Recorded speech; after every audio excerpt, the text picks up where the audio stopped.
The great chalice of Antioch. They believe that Peter brought a number of Last Supper items to Antioch, which was the first church, Christian church.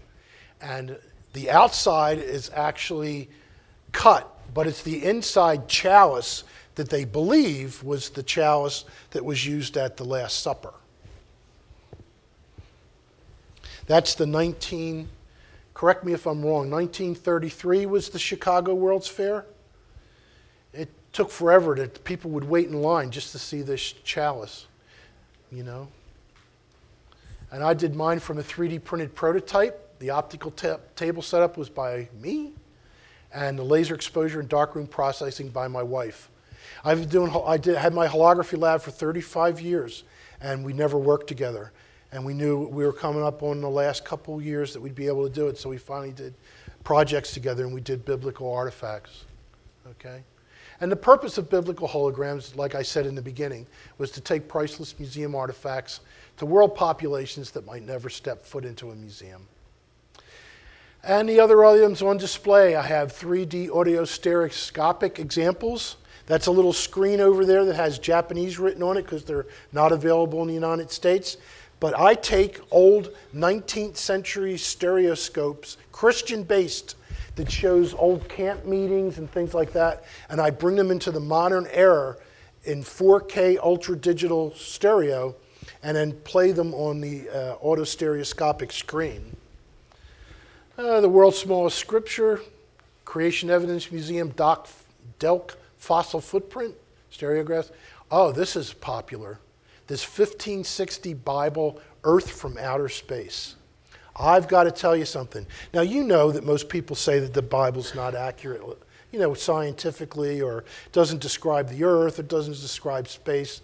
Go over and see this. It's written in German. Does anybody know Old World German? Okay, because in my area, everybody knows Old World German because we've got a lot of the Amish and the Mennonites and Pennsylvania Dutch, and they like to pass down the Old World German to other generations. So the last place I was at, they actually read the bottom, but it's Genesis 1:1. But wait until you see the depiction of the Earth from outer space. Unbelievable. It's got other planets, it's got the sun, even has a comet. And it's got the continents and everything on a spherical Earth, all seen as if you were out in space. And it's from a 1560 Bible.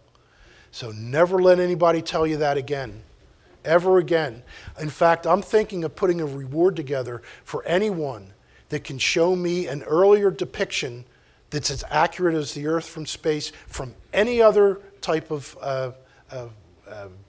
woodcut or engraving or anything like that from that era.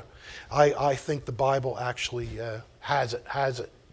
And I don't have it up here, I have a 1612 Genesis title page from the 1612 King James Bible, which is next to it.